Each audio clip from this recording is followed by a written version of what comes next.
This is the I Do Crew podcast with Jen and Emma, coming to you weekly with your wedding worries or dilemmas which we will help solve. From time to time, we'll also be joined by special guests from the wedding industry or couples in the middle of planning their own wedding. If you have a wedding worry or dilemma you would like our help solving, please get in touch by using our I Do Crew podcast Instagram account. Welcome to episode 1 of the I Do Crew podcast. I know, it's really exciting.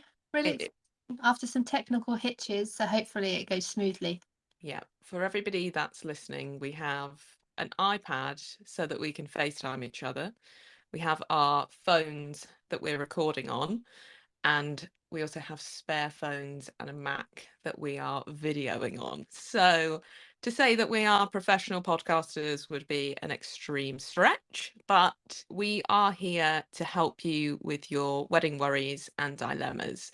So this podcast is all about you, really, our listeners who are going through that wedding planning and need help to figure out those challenges that come up along the way. And we'll be bringing in industry specialists and friends that we've made along our journey as well. So it might be a good place to start to introduce yourself. Who are you? What's your name? Who am I? My name's Emma. I'm married to a lovely guy called Jordan, and we have a little boy called Arthur, but we call him Artie. So if I refer to him, it will always be Artie. He prefers that too. We live in Hampshire, and we have a little dog called Luna. You'll probably find out along the way that Jen and I have day jobs as well. And in my day job, I'm a project manager at a charity. I like spending my spare time, my limited spare time, crafting. And I've actually just found a new hobby, which is card making, which is quite good fun. Anything creative I like. What about you, Jen? So similar. I'm married to a lovely man called Ian. We got married in 2021.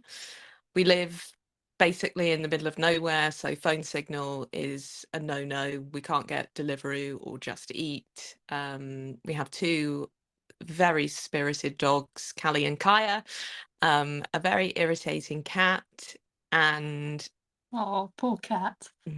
she's a joke. And Though, didn't she? yes, the cat was here first. She's been put out quite a bit, I think. Yep. She lives upstairs in the penthouse and the dogs live downstairs far away. I really enjoy fitness, so that's sort of my escapism. I also love reality TV. Real Housewives is my drug. I just can't get enough. I was catching up on Real Housewives of New York before we started recording. My fave. I thought it would be a really good place to start, not only from introductions, but also to talk about our wedding. So what I found really useful when I started planning my wedding was listening to how you started planning your wedding. And it really helped me to listen to a number of people just on the best place to start. Even venues, it was kind of a minefield. So why don't you talk to us a little bit about how you started planning your wedding? Okay. So I've been married 7 years. We've actually just celebrated our anniversary a couple of days. Oh. Quite cute. And I was kind of one of those brides that didn't spend their childhood dreaming about what their wedding was going to be. And I think some people have a really clear idea about what they want because they've been thinking about it since they was a little girl. I wasn't like that. So when it come to actually planning the wedding, I absolutely had no idea. I didn't have any idea about what I was doing, didn't have any idea about what I wanted it to look like, what I wanted to wear, any of that. So I just started from scratch, really. And so I just Googled, what do you do when you're planning a wedding? And I basically followed that through, because at that time none of my friends had recently been married or were getting married. So I didn't really have anybody to talk to. Mm-hmm. My mum never got married. So like marriage wasn't close around me. So Google was my best friend. I think it was a good place to start because Wait one sec. 5 minutes 20 in. Can you hear the dog barking? no. Okay. Go. So like I said, I sort of Googled what I to do, and it gave me a general list of things that I needed to think about. Finding a venue, picking a date, sending out your invitations, buy a dress, buy a suit, get a cake, all of that, the sort of the bog standard things that you would think of. And I just basically followed that. Did it give you a timeline, like 6 months before, start doing this? No, not that I remember, to be honest. I think the first time I started thinking about dates and how long I needed to do it was when I was looking at venues, and I sort of naively went in thinking, oh, we'll get married next year, because that by that time we would have saved some money to be able to do it. And then they were saying, oh no, we've only got space in 18 months time, type thing. So that was my first sort of inclination about how long you needed to leave things. Mm-hmm. So yeah, the first thing that we did do was start looking at venues. And in the end we picked a barn, just because it felt right to us. We looked at a few hotels and didn't quite fit our vibe, so we went for a barn. We found a really nice barn in Winterbourne, Stoke, and that got the ball rolling, really, because that kind of, when I walked into the venue, I started to think, oh yes, and images started to come to me. We ended up going with sort of like peach and mint and teal type tones. It was very DIY. It was very like simple jam jars with flowers in type wedding. I didn't go all out because I didn't know that was really a thing. Mm-hmm. I think if I was to do it now, I would probably push out a little bit and do more. But yeah, I pretty much did everything myself. I made all the invitations, all the save the dates, all the table names. I sort of made it all myself because I've always been crafty. So yeah, that's the basis of what my wedding experience was like, was Google it, follow the step-by-step instructions. And what was the thing, if you don't mind me asking, what was the thing that you pushed most of your wedding budget into? Food.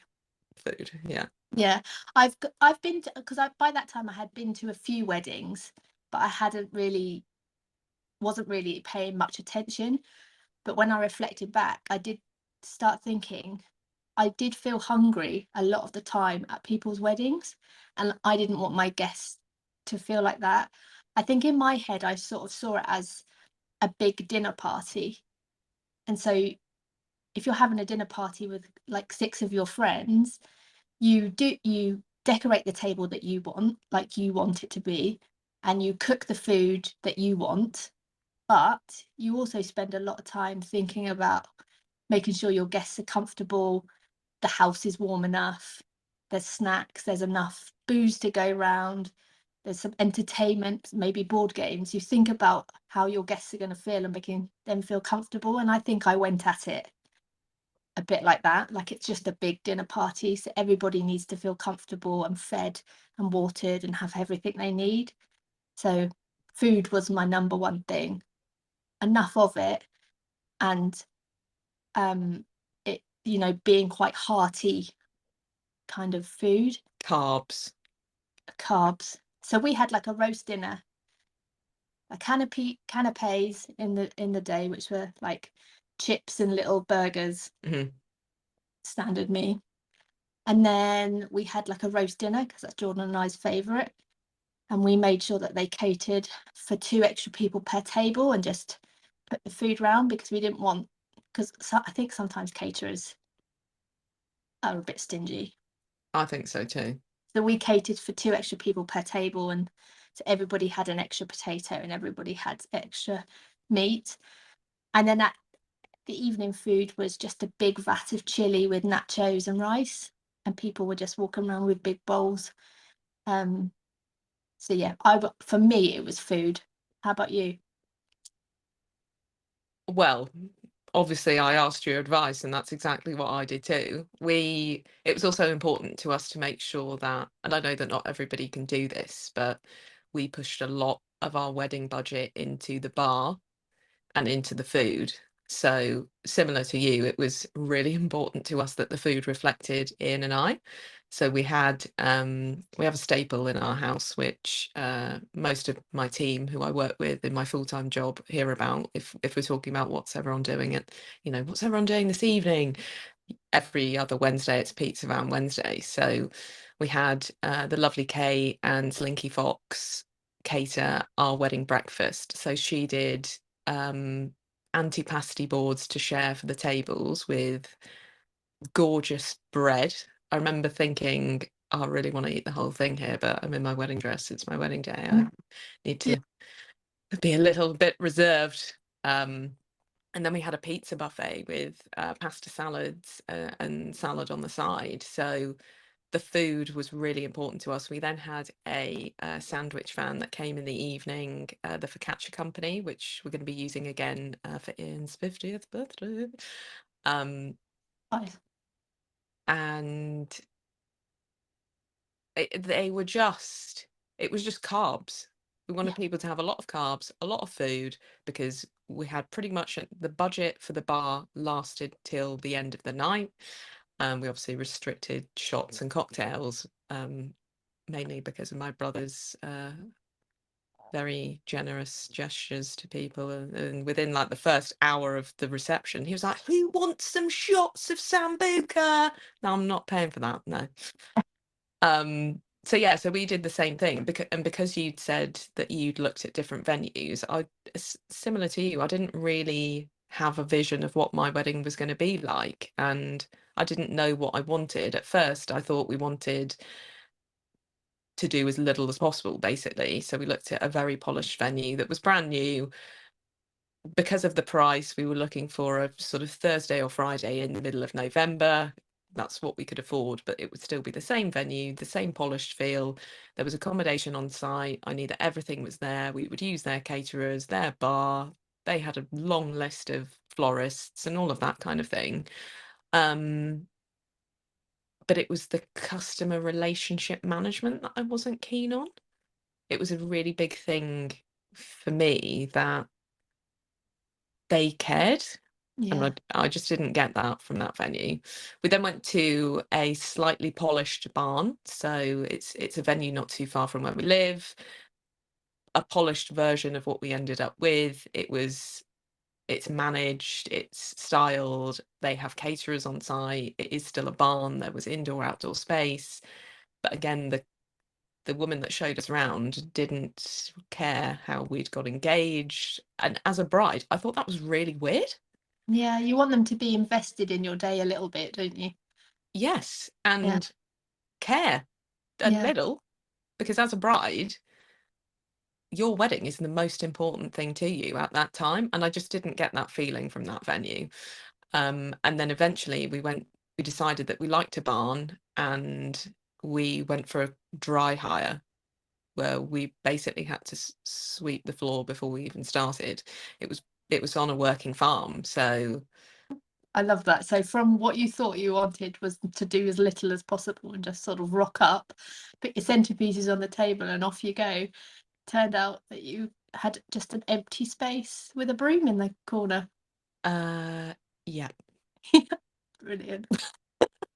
So what was the process for you from having that big, because it was a big barn, that big empty dank looking space, to, I can honestly say, one of the most beautiful weddings I've been to? What was your process? It started with blind panic. Um, and then I started thinking about what we wanted it to look and feel like. Ian and I love cozy, we love low lighting, we love music. We really wanted it to be a party more than anything. So we did something a little bit extra and had a 2-day wedding, which sounds crazy because our budget was quite small. I originally wanted to only spend 7 grand on my wedding. And I remember having a conversation with one of my colleagues at work, and she said, whatever your budget is in your head, you want to add 7 grand onto that, because I panicked in the week before as well, because you'd said that you'd had the quiz and the treasure hunt. So I blind panic bought some quizzes on Amazon. You just get that rush You, in the last week thinking, I need to have that, I need to have this. And yeah, I get that. I did that too. I had a conversation with somebody on my sister's hen do recently, and she was so panicked about the weather that they panic bought umbrellas, white umbrellas from Amazon. They didn't arrive in time. So they then had to source other umbrellas while she's having her hair and makeup done. The groom is off looking for these umbrellas because they thought it was going to rain. That prepare for that, ladies and gents, because it will happen. Um, My and blind panic was actually the day before when we were at our venue, and you know when you've got your box of decoration bits, and I had, you know, like the pom-poms and the lanterns, I had them in our colours, and I thought I'd bought hundreds. And then we started to put them up, and I was like, oh no, there was about 50 or 60 of them, but in the size of the venue, it just looked like there was a little lantern hanging from the ceiling. I was saying to Jordan, we need to like go and buy like 200 more of these, and he was like, not having any of it. And I was like, okay, let's just move on. But I had that bland planet mm, trying to send people off to go and find lanterns. well, luckily Jordan was there when I was hanging my own lanterns and assured me that it looked fine. Yeah, I know. And I guess from a decor perspective, I really wanted to make it rustic because that was the venue. I wanted the venue to complement the decor that we were going for. I think on reflection, if I was to do the same wedding again, I would change the photo booth, because I think that's the only thing that I thought looked a bit out of place, because it was an artificial flower wall in this very rustic wood brick barn. But That's probably only because we'll probably talk about it in a bit, but what we do now kind of highlights better ways to do things. And so yeah, we've got over the last sort of year, haven't we, about wedding decor. So I think it's only on reflection you look back and think, oh, there was such a better way to do that. So you start sort of, yeah, yeah, the way you did it in the past. yeah. And again, the week of the when we were setting up, I didn't have enough panels for the backdrop. It was half of flower wall, and I couldn't. That was a panic buy. But my dad and I ended up making a lot of the decor ourselves out of recycled and repurposed wood. So I had this vision that I wanted a nice flat slab of wood, big slabs of wood with these columns of silver birch on them, so that I could dress them in candles. You couldn't have naked flame in the barn, so it was all about flameless candles, lights with lights inside bottles, gin bottles, whiskey bottles, things that meant something to Ian and I. Pine cones with a dream. It was very woody, rusticy, because I wanted to bring outside inside. So we spent months planning the decor, building it. Obviously, I adopted the supervision role and made it look like I was helping, when actually I was just observing from afar. Um, and yeah, as Emma said, I didn't want to chop it up for firewood afterwards, so the plan was to always repurpose it for a wedding styling company. And was it a month after the wedding? I think we regrouped around your kitchen table and decided that we were going to do something about it. Created Lichen and Lights, which is our wedding styling and decor company, and which is why I'm super passionate about the individual couple that we're working with, making them feel like their wedding is the only wedding that we're working on, because I know how I felt through my process. And we specialize it in still recycled, repurposed wood items. Nothing that we buy is brand new, unless it's the occasional piece of fabric, but where we can buy secondhand, that's what we do. And it really is us recreating our own wedding for couples as much as we can. Well, yeah, Yeah, that I think that's the thing I like doing most, is because I really did enjoy the majority of planning my wedding.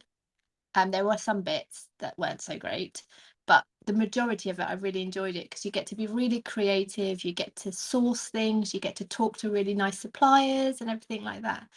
And so I honestly feel like I'm doing that for other couples. I take it that, like, that personally, and you want everything to be perfect and really want to understand what they want to create, and you can do it. I just think it's great because you do get to plan and decorate your wedding over and over and over again. Yeah, It's great. so Best fun. table, I can tell you. Apart from going to Bongo's Bingo, that was a good decision too. That was the best decision you ever made. Bongo's Bingo was Em's first night out after she had Artie, so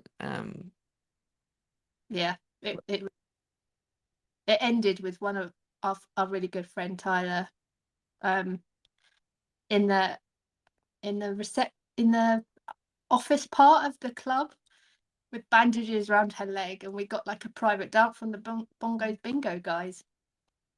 yes, never a dull moment with Tyler, who's currently living her best life in Ibiza. We wish you well, and we wish you would message us back so we know that you had a great time at Ushuaia And are safe. and are safe. But gossip first, safety second. And what was the one thing that you would change about your wedding when you did it?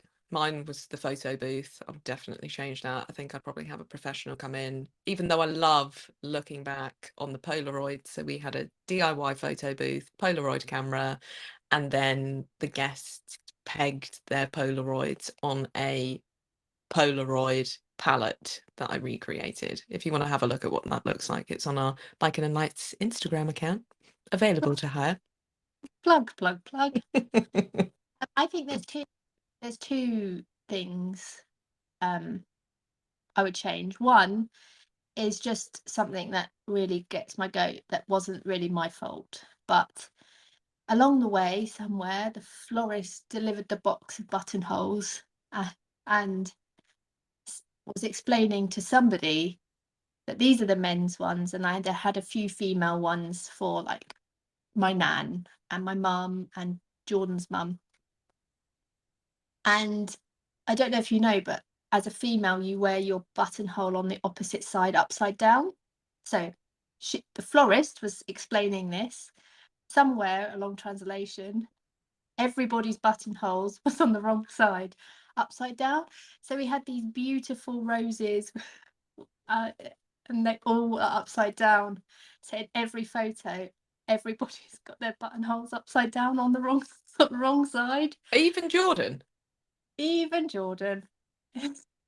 It's like one of them things where you just like, and I'm one of these people that clocks this type of thing. I'm a bit of an etiquette doodah. And I was walking down the aisle, and the only thing I could think about was he's got his buttonhole upside down. Like, oh my God. But by that time, it was too late because, they'd already had lots of photos, so I just sort of left it because I just thought that's going to be the thing at our wedding. Is what it is now. I would change that. I would definitely call that out straight away and get everybody to change them round.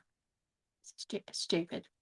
Anyway, if we ever show our wedding photos, maybe we can put them on the Instagram or something, Jen. Yeah. You'll be able to see. It's ridiculous. Oh, I've seen your wedding pictures and I don't remember looking No, at that, but I will now. yeah, that's all you'll be able to see. Yeah. It's ridiculous. Jordan's upside down buttonhole. And then they were like big roses as well. Like they were statement pieces. They weren't just like a little wispy kind of beautiful buttonhole. It's like a big statement buttonhole, and it looked like it was like wilting.